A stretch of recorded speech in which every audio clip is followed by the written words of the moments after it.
Gold, trusted gold buyers. మీరు తాకట్టు పెట్టిన బంగారాన్ని విడిపించి ఈ రోజు ఉన్న మార్కెట్ ధరకు కొనబడను.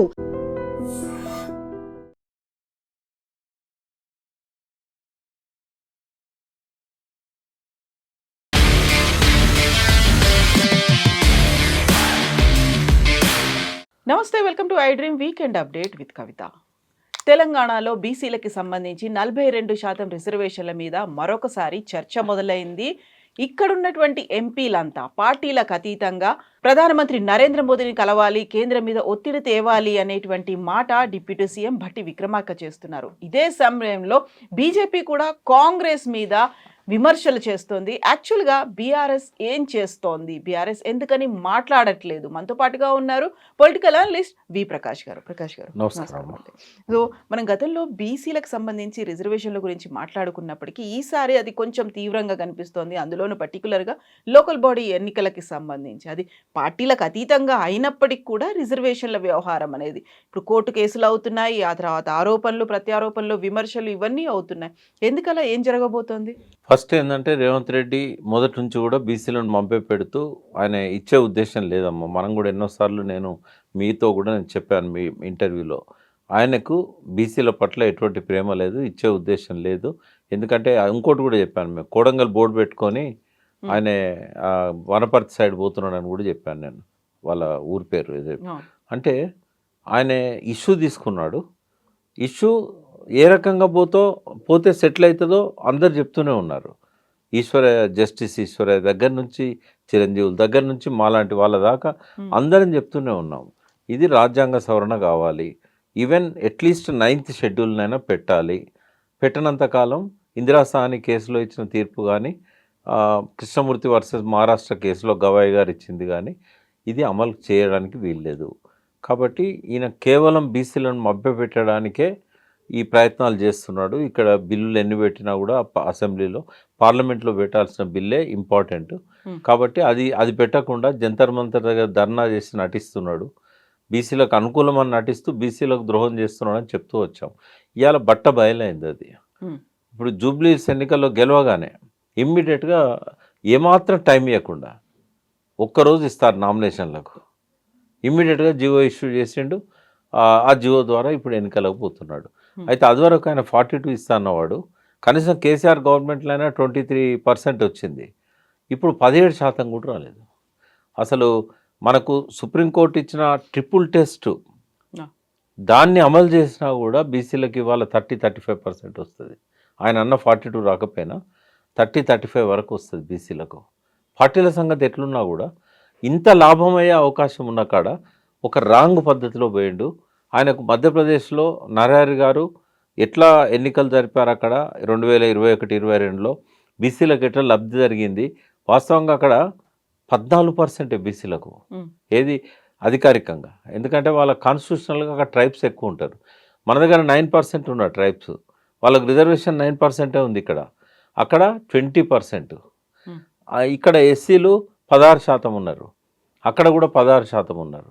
20+16 36 పోతే మిగిలింది బీసీలకు 14 అఫీషియల్గా వాళ్ళకు ఉన్నా కూడా అవకాశము, దాన్ని 35 దాకా తీసుకెళ్ళగలిగారు.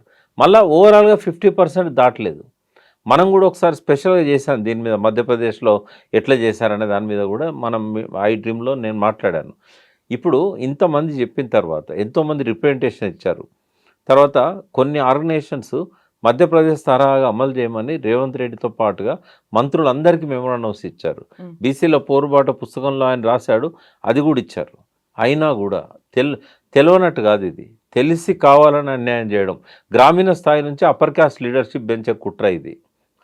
ఎవరేమనుకున్నా పర్వాలేదు, ఎందుకంటే బీసీలకు తరతరాలుగా జరుగుతున్న అన్యాయం ఒక ఎత్తు అయితే రేవంత్ రెడ్డి చేసేది ఇంకా అది తారాస్థాయికి పోయింది, అది పరాకాష్ట అని చెప్పచ్చు. ఏ బీసీ కూడా రేవంత్ రెడ్డి చేసిన ద్రోహాన్ని క్షమించాడు. అయితే ఇంత పెద్ద ఇష్యూ మీద ఇవాళ బీసీలంతా కదిలి రావాల్సిన అవసరం ఉంది. దీన్ని ఒక పెద్ద ఇష్యూ చేయాల్సిన అవసరం ఉంది. ఒకవేళ కనుక ఆయన కొంచెం వెసులుబాటు ఇచ్చి ఉంటే 2-3 రోజులు 5-6 రోజుల్లో పెద్ద ఉద్యమం వచ్చేది. అది హైకోర్టును కూడా ప్రభావితం చేయగలిగేది. వాస్తవంగా హైకోర్టు ఎట్లుంటుందంటే ప్రజల నుంచి వచ్చే స్పందన ఉంటే వాళ్ళ డిస్క్రిప్షన్ యూజ్ చేస్తారు. ఏమి బండ గుర్తు ఏం లేదు, ఏది ఎలక్షన్ నోటిఫికేషను ఇచ్చిన తర్వాత దాన్ని స్టాల్ చేయకూడదని ఏం లేదు. మొన్న వాళ్ళు ఇచ్చి వాళ్ళే రద్దు చేసుకున్నారు కదా. కాబట్టి కోర్టు కూడా కొన్ని పరిస్థితుల్లో సామాజిక న్యాయాన్ని దృష్టిలో పెట్టుకొని వాళ్ళు కూడా ఇంటర్ఫేర్ అయ్యి వాయిదా వేయచ్చు లేదా స్టే తీసుకోవచ్చు. ఎలక్షన్ ప్రాసెస్ స్టార్ట్ అయినంత మాత్రాన స్టే చేయకూడదు అనేది ఒకవేళ ప్రీవియస్ జడ్జిమెంట్స్ ఉన్నా కూడా ప్రత్యేక పరిస్థితులలో జడ్జి డిస్క్రిప్షన్ ఉపయోగించుకోవచ్చు. దాని మీద ఏమైతే మహా అంటే వీళ్ళు అప్పీల్ పోతారు. అప్పీల్ పోతే సుప్రీంకోర్టు ఇద్దరు జడ్జిల బెంచో లేకపోతే చీఫ్ జస్టిస్ బెంచో దాని మీద ఒక నిర్ణయం తీసుకుంటుంది. ఎట్లాగో టైం దొరుకుతుంది కదా. అది ఏది చేయకుండా వీళ్ళు అవకాశం కూడా ఇవ్వకుండా ఇమ్మీడియట్గా జీవో ఇచ్చి ఎన్నికలకు పోయిండు. ఇది కరెక్ట్ కాదు. టీఆర్ఎస్ కూడా మాట్లాడుతున్నది వాస్తవంగా. కేటీఆర్ గారు మొదటి రోజే వాళ్ళు అక్కడ జీవో ఇష్యూ చేసే సమయానికి తెలంగాణ భవన్లో బీసీల మీటింగ్ పెట్టుకున్నాడు ఆయన. అంతకుముందు ఉన్న బీసీ మంత్రులు, మాజీ మంత్రులు గంగుల కమలాకర్, జోగు రామన్నతో సహా అన్ని జిల్లాల నుంచి ముఖ్యమైన బీసీ నాయకులు ఆ పార్టీలో ఉన్న వాళ్ళందరూ కూడా సమావేశమైనప్పుడే అక్కడే దాన్ని వ్యతిరేకించారు. అంటే కనీసం మేము ఇచ్చింది కూడా ఇస్తలేరు వీళ్ళు 42% ఇస్తామని చెప్పి చేయాల్సిన పద్ధతిలో స్ట్రగుల్ చేయట్లేదు, బీసీలను మోసం చేస్తున్నాడని చెప్పి కేటీఆర్ గారు చెప్పారు. ఆ పార్టీ నాయకులు హరీష్ రావు లాంటి వాళ్ళు కూడా చెప్పారు. జరుగుతూనే ఉంది అది. ఆ ఉద్యమానికి సన్నాహాలు కూడా చేస్తున్నారు. మొన్న బీసీ బంధులు ఎట్లయితే బీఆర్ఎస్ టాప్ లెవెల్లో 6 గంటలకి పోయి బస్సులు బంద్ చేయించే కార్యక్రమాన్ని మస్తనాచార్ లాంటి వాళ్ళు పెట్టుకున్నారు కదా. అదే పద్ధతిలో ఈ ఇష్యూ మీద కూడా బీసీలను కదిలించడానికి బీఆర్ఎస్ సిద్ధంగా ఉంటుంది. కాకపోతే బీఆర్ఎస్ మీద విమర్శలు అనేవి వస్తున్నాయి, కాంగ్రెస్ మీద అయితే ఎలా అయితే వస్తున్నాయి. పర్టికులర్గా దీక్షా దివస్ మీద పెట్టినటువంటి ఫోకస్ బీసీల మీద పెట్టలేదు అనేది. అంటే ఇప్పుడు ఏమైందంటే ఇది ఎవ్రీ ఇయర్ 29th నవంబర్ వస్తూ ఉంటుంది. అయితే ఇది ముందే ప్రిపేర్ అయి ఉంటారు. ఇది 21, 22 తారీఖుల నుంచే 29 మీటింగ్ ఎట్లా చేయాలి, ఈయన జీవో ఇవ్వడానికంటే 4-5 రోజుల ముందే ప్రోగ్రామ్స్ అనౌన్స్ చేశారు వాళ్ళు. అన్ని జిల్లాల్లో కూడా అనౌన్స్ చేశారు. నన్ను 5 రోజుల కింద పిలిచారు భువనగిరికి స్పీకర్గా రావాలని చెప్పి. అంటే అట్లా వాళ్ళ ఏర్పాట్లన్నీ వాళ్ళకు ఉన్నాయి. రేపు ఒక్కరోజు మాత్రం వాళ్ళు ఈ అన్ని దిక్కుల మీటింగ్లలో మాట్లాడేటప్పుడు డెఫినెట్గా బీసీల ఇష్యూ కూడా తీస్తారు. దాన్ని ఏమి ఇగ్నోర్ చేయరు, దాన్ని పక్కదారి పట్టియారు. అయితే దీన్ని మార్చడానికి లేదు కదా, పోస్ట్పోన్ చేయడానికి ఉండదు. ఎందుకంటే కేసీఆర్ గారు నిరాదీక్ష చేసిన ఇది అన్నట్టు. ఈసారి కొద్దిగా ఎక్కువ హైప్ ఎందుకు క్రియేట్ చేస్తున్నారు అంటే ఇప్పుడు యంగ్ జనరేషన్ ఏదైతే ఉన్నదో ఈ జనరేషన్కు తెలవాలి అప్పటి విషయాలు. 16 ఏళ్ళు అయింది అప్పటికే. ఈ 16 ఏళ్ళు అప్పుడు 2 ఏళ్ళు ఉన్న పిల్లోడికి ఇప్పుడు ఓటు హక్కు వచ్చింది. కాబట్టి వీళ్ళకి తెలిసి ఉండాలి. ఈ సందర్భాన్ని ఉపయోగించుకొని ఆ చరిత్రను అంతా చెప్దామన్న ఉద్దేశంతో వాళ్ళు కొద్దిగా హైప్ క్రియేట్ చేశారు. But at the same time ఆ పార్టీలో ఉన్న బీసీలు కూడా ఈ కార్యక్రమాల్లో పాల్గొంటారు. ఇప్పుడు ఆర్ కృష్ణయ్య గారు, జాదుల శ్రీనివాస్ గౌడ్ ఏదో ఇచ్చారు కదా. ఒకవేళ వాళ్ళు ఇప్పటిదాకా వాళ్ళ కాన్సెంట్ చెప్పకపోయినా కూడా ఇది ఒక సంఘటిత ఉద్యమంలాగా అందరు కలిసి రావాలనేది నేను వారికి అప్పీల్ చేస్తున్నా. తప్పకుండా వస్తారు. ఇదేం డైవర్షన్ ప్రోగ్రాం కాదు. ఇది ఎవ్రీ ఇయర్ నవంబర్ 29 చేస్తున్నారు. ఈ సంవత్సరం కూడా చేస్తారు. బట్ నెక్స్ట్ డే నుంచి మళ్ళీ ఈ కార్యక్రమంలో ఉంటారు వాళ్ళు. అయితే ఇప్పుడు మీరు చెప్పినట్టుగా బీసీ నాయకులు, కొన్ని సంఘాలు, బీసీ జేఏసీ కూడా కోర్టు దాకా వెళ్ళాయి. ఎట్ ద సేమ్ టైం ఇప్పుడు దాన్ని 9th షెడ్యూల్లో పెట్టడానికి అఖిలపక్షంగా వెళ్దాము అనేది దాంతో పాటుగా రాజకీయ పార్టీలకు అతీతంగా ఎంపీలందరూ కూడా కేంద్రాన్ని, ప్రధానమంత్రిని కలగాలి, కేంద్ర మంత్రుల్ని కలవాలి అనే మాట ఎంతవరకు పాసిబుల్ అనేది ఉంది 9th షెడ్యూల్? పాసిబుల్ వీళ్ళకి ఇంట్రెస్ట్ ఉంటాయి కదా. ఇప్పుడు రేవంత్ రెడ్డికి ఇంట్రెస్ట్ ఉంటే ఈయన చేతిలో ఉన్న చేయకుండా మోడీ దగ్గరికి, రాష్ట్రపతి దగ్గరికి, జంతర్ మంతర్ దగ్గరికి ఎందుకు పోవాలి? ఇప్పుడు ఈయన చేసిన ద్రోహం ఏందో ప్రజలకు చెప్పాలి. ఏం జరిగింది, ఏం చేయాల్సి ఉండే, ఏం చేసిండు. ఇప్పుడు ఓవరాల్గా ఎంత ఉండాలమ్మా? 50% ఉండాలి. ఆ పరిమితి అంతే కదా. 50% రిజర్వేషన్స్ ఉండాలి. 50%లో మ్యాండేటరీ ఏంటి? 25% గిరిజనులకు, తర్వాత దళితులకు. అయితే దీన్ని ఎట్లా తీసుకోవాలి? ఇప్పుడు ఓవరాల్గా 50. ఇప్పుడు ట్రిపుల్ టెస్ట్ అనేది ఏదైతే ఉన్నదో డెడికేటెడ్ కమిషను వాళ్ళు చేయాల్సిన పని. మేము ఆ రోజే చెప్పాము, ఇదొక నామమాత్రంగా జరుగుతుంది సర్వే, ఇది లోపభూయిష్టంగా ఉంది. మొదలైన రోజు నుంచి రిపోర్ట్ ఇచ్చేదాకా దాని మీద విమర్శలు చేస్తూనే వచ్చినాం. నేను ఒక్కరినే కాదు, ప్రతి ఒక్కరు చేశారు. దాన్ని సవరించుకోలేదు. ట్రిపుల్ టెస్ట్ అనేది ఒక మాకరీలాగా ఏదో చేసినాం అనిపించారు. ఆయన చూస్తే నాకు జాలనిపించింది. ఆ దాని డెడికేటెడ్ కమిషన్ ఉన్నాడు కదా, ఆయన దగ్గర పోయినప్పుడు నాకు చాలా జాలనిపించింది. ఎందుకంటే ఉత్సవ విగ్రహాలు ఉంటాయి కదా, ఆయన ఒక ఉత్సవ విగ్రహంలాగానే కనబడ్డాడు నాకు.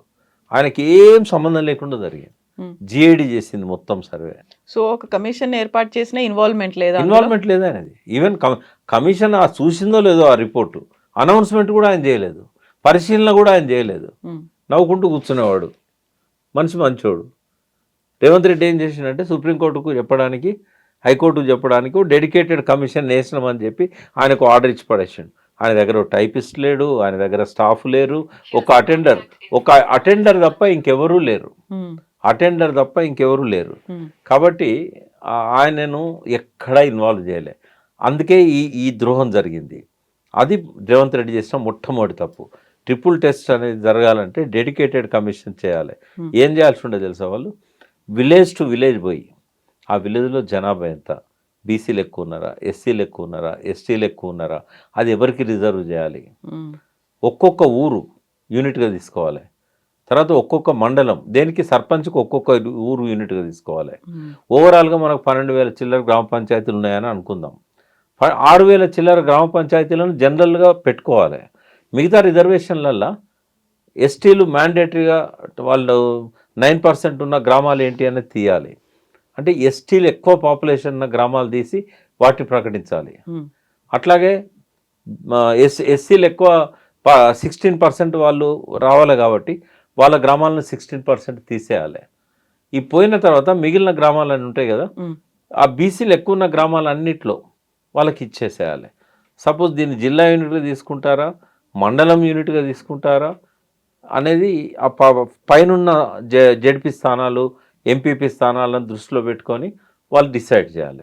ఓవరాల్గా స్టేట్లో ఈ 50% మించకుండా చూసుకోవాలి.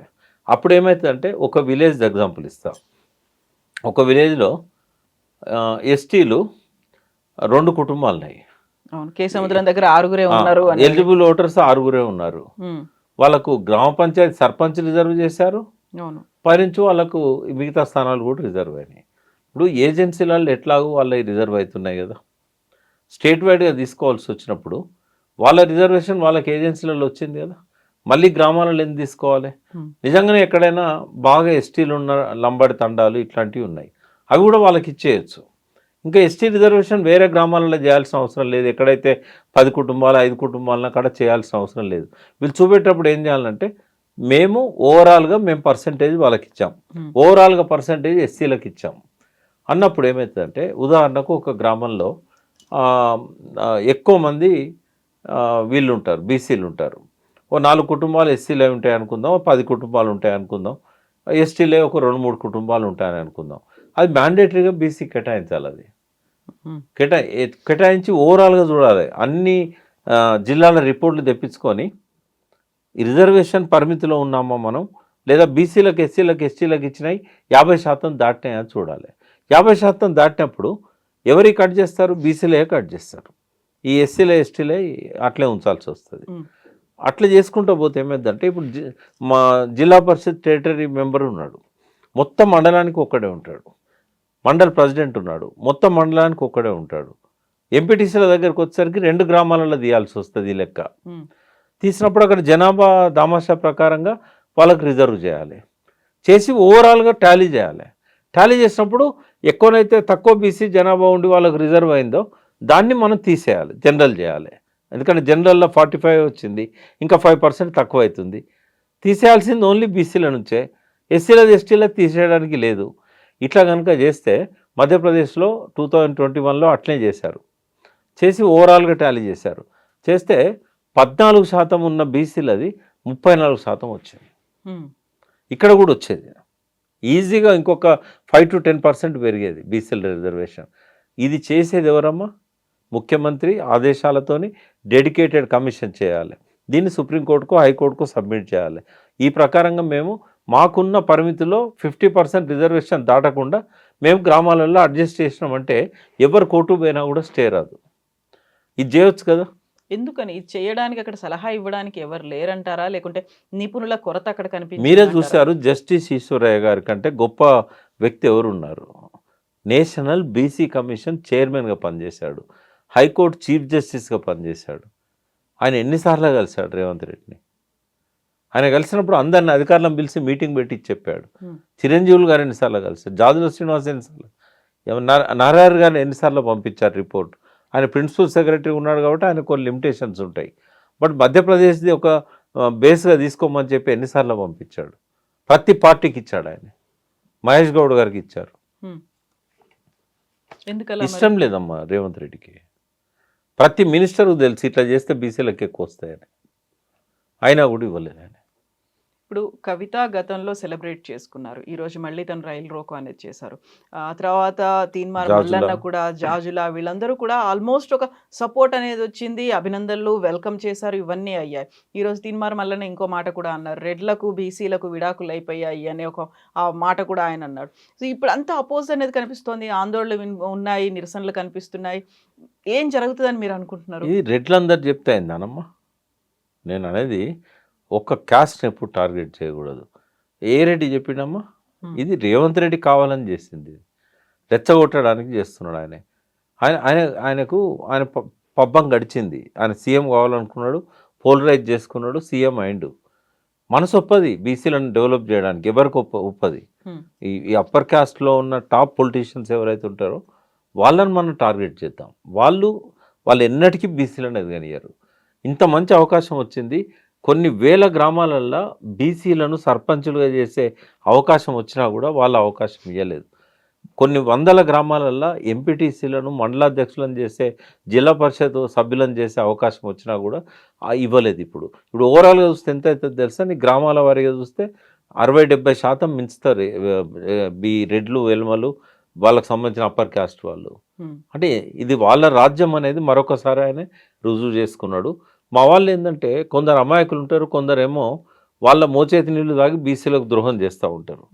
ఇవన్నీ నయవంచనలు, దొంగ మాటలే తప్ప ఈ రేవంత్ రెడ్డికి పూలాభిషేకం, పాలాభిషేకం ఇదంతా ఏంటంటే ఆయన మెప్పు కోసం చేసుకున్నారు. అది కవిత కావచ్చు, అది జాదుల శ్రీనివాస్ కావచ్చు. వాళ్ళకి ఎన్నడూ కూడా ఈ భ్రమల్లో ఎందుకు లోనైందంటే వాళ్ళే సమాధానం చెప్పాలి. మేము పక్క చెప్తూనే ఉన్నాం, ఇది మోసము, ఇది ద్రోహము, మీరు ఎందుకు వాళ్ళకి జోపుతున్నారు, మీరు వాళ్ళకి ఎందుకు పూలాభిషేకం చేస్తున్నారు, ఈయన చెప్పే ఈ గిల్లులు ఏవి పనిచేయవు. ఆయన మోడీ దగ్గర పోయి, రాష్ట్రపతి దగ్గర పోయి వాళ్ళ మీద ఒత్తిడి తెస్తే తప్ప ఇది కాదు అని చెప్తుంటే కూడా నిన్నటిదాకా వాళ్ళ పల్లకి మోసారు. ఇప్పుడు పాడేగడుతున్నారు. ఏం ఉపయోగం? వాళ్ళ క్యారెక్టర్ అసాసినేషన్ అయింది కదా. సరే, పశ్చాత్తాపాన్ని మించింది ఏది లేదు. మీరు తప్పు చేస్తే చేశారు. ఇప్పుడు బీసీలకు నాయకత్వం వహించండి.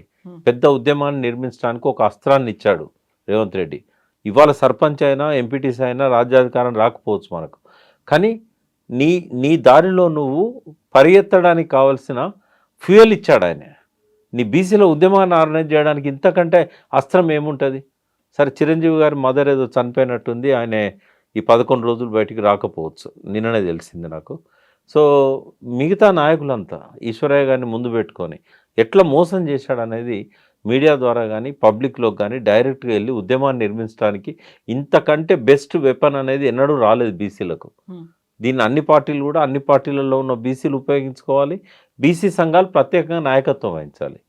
అయితే ప్రత్యేకంగా నాయకత్వం వహించాలి అనుకుంటే లీడర్లు అయితే చాలా మంది ఉన్నారు. వాళ్ళందరూ ఒకే గొడుగు కిందికి వస్తారా? ఏకదాటి మీద ఉంటారా? ఒక్క నాయకత్వంలో పనిచేయడానికి సిద్ధంగా ఉన్నారు? అంటే మొన్న బంద్ కాల్ ఇచ్చినప్పుడు అందరూ వచ్చారు కదా, ఇప్పుడు కూడా రావాలి. బట్ ఒక లీడర్ని ఎన్నుకోవాలి అంటే ఒక జేఏసీ అయితే ఏర్పాటు చేసిన, అలా కాకుండా అందరూ కలిసి ఉండాలి. డిఫరెంట్ గ్రూప్స్ ఇప్పటికి కూడా కనిపిస్తున్నాయి. అంటే ఇలా జేఏసీ బీసీలు అది ఉంది కదా, వాళ్ళు పెద్ద లీడర్ల, చిన్న లీడర్ల అని పక్కకు పెట్టి ఆ ఫోరం కింద అన్ని పార్టీలు మద్దతు ఇవ్వాలి. ఒక కాల్ ఇచ్చిందంటే అన్ని పార్టీలు దాన్ని బలపరచాలి. తెలంగాణ మూమెంట్ టైంలో అట్లా చేయాలి. అట్లా చేస్తే ఇప్పుడు కోదండరాం పెద్ద నాయకుడేం కాదు కదా, సింపుల్గా ఈ వాజ్ ఎ ప్రొఫెసర్, బట్ అన్ని పార్టీలు ఆయన లీడర్ని చేశాయి. అట్లనే ఇప్పుడు ఎవరో ఒక చిన్న నాయకుడు పిలిపించినా కూడా జేఏసీ పక్షాన జాదుల శ్రీనివాస్ ఇచ్చిన, ఆర్ కృష్ణ ఇచ్చిన, ఈయన బీజేపీ, ఈయన కాంగ్రెస్ ఇట్లా అనకుండా అందరూ వాళ్ళ నాయకత్వం కింద ఈ ఇష్యూ వరకు పనిచేయాలి, ఇష్యూ బేస్డ్. అయితే ఇక్కడ ఇన్హిబిషన్స్ ఏముంటాయంటే మా పార్టీ నాయకులు ఏమనుకుంటారో, రేపు మాకు గట్టిగా బీసీ వాయిస్ వినిపిస్తే నాకు టికెట్ ఇస్తారో ఇయ్యారో, ఇది మాత్రం అన్ని పార్టీలలో ఉంటుంది.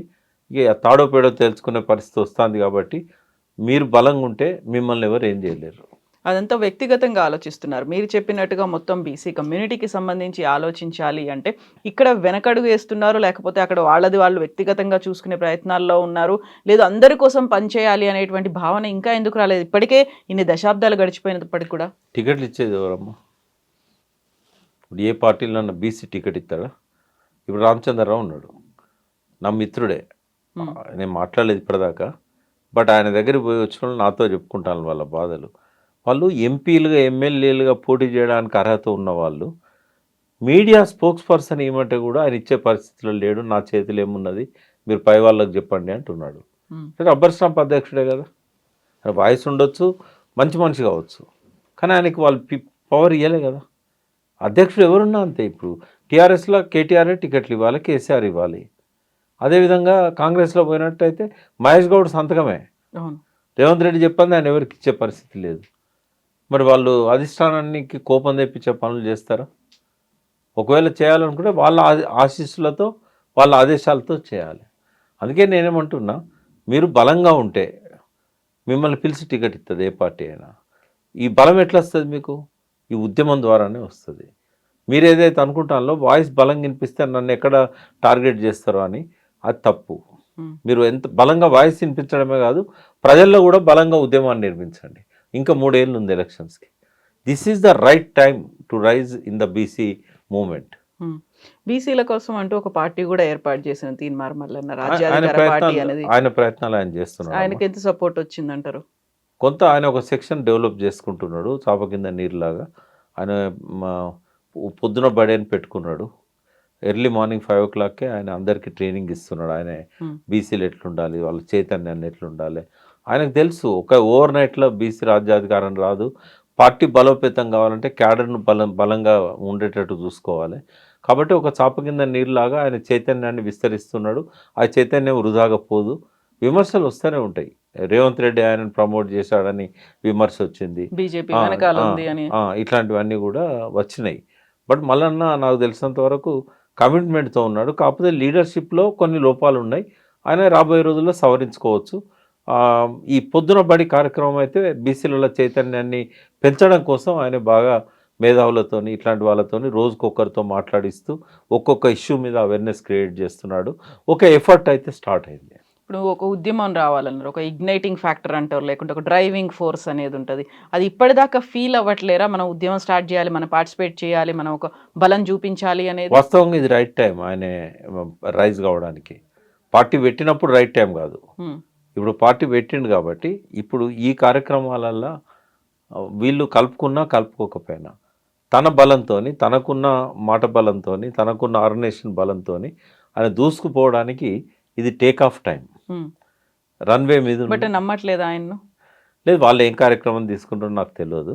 నేను వాళ్ళతో రెగ్యులర్ ఇంటరాక్షన్లో లేను, అడ్వైజర్గా కూడా నేను లేను.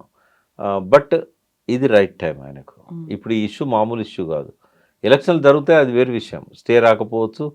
కానీ అన్యాయం జరిగింది, బీసీలకు రేవంత్ అన్యాయం చేసిండని చెప్పడానికి మల్లన్నకు ఇది ఒక పాశుపదాస్త్రం.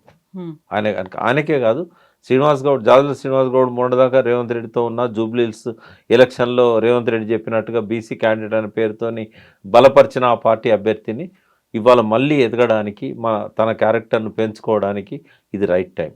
బీసీ కృష్ణ బీజేపీలో ఉన్న తను బీసీ వాదానికే ప్రాధాన్యత ఇస్తానని చెప్పుకోవడానికి ఇది రైట్ టైం.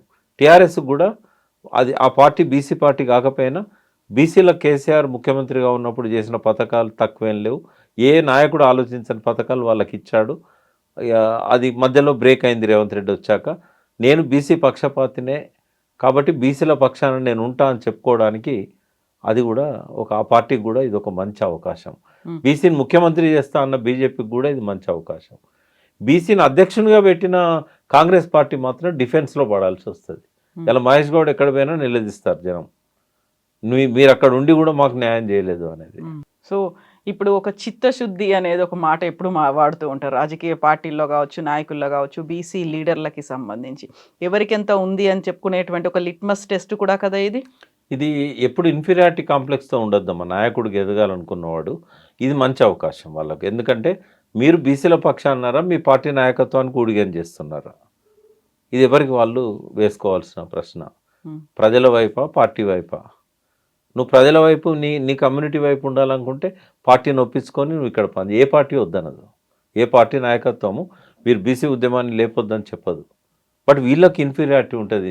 నేను ఇక్కడ ఫోకస్ అయితే నన్ను ఏమనుకుంటారో. ఎంతకాలం ఇది ఏమనుకుంటే అది అనుకుంటారు. నీకు ప్రజల్లో బలం ఉంటే పిలిచి టికెట్ ఇస్తారు. అయితే కాంగ్రెస్ పార్టీ నేను నా చిత్తశుద్ధిని నిరూపించుకున్నాను. 42% అని నేను అనౌన్స్ చేశాను. అనవసరంగా కోర్టుకెళ్ళిందే వీళ్ళు కదా అనే మాట. సో, సాధ్యం కాదని చెప్పిన తర్వాతే కదా ఇలాంటిది అయింది అనేది బీజేపీ కావచ్చు, బీఆర్ఎస్ అనేటువంటి మాట. ప్రతిసారి అదే తూతూ మేమే అనేదే ఉంటుంది కదా అక్కడ. అంటే రేవంత్ రెడ్డి బట్టబయలయ్యిండు. స్టార్టింగ్లో అన్నాడు, నేను 42% కోసం నేను అసెంబ్లీలో ఇది చేస్తున్నా, తీర్మానము బిల్లు పెడుతున్నా, బిల్లు పార్లమెంటు పంపుతున్నా, కానీ చేసే పద్ధతిలో ఆ స్ట్రగుల్ చేయలేదు. ఎక్కడైతే ఆ టార్గెట్ చేయాలనో రాజ్యాంగ సవరణ అది మాట్లాడలేదు. 9th షెడ్యూల్ కావాలంటే పార్లమెంట్లో బిల్ పెట్టాలి. మోడీకి చెప్పకుండా ఈయన ఎన్ని చేసినా కూడా అక్కడ ఏం జరగదు.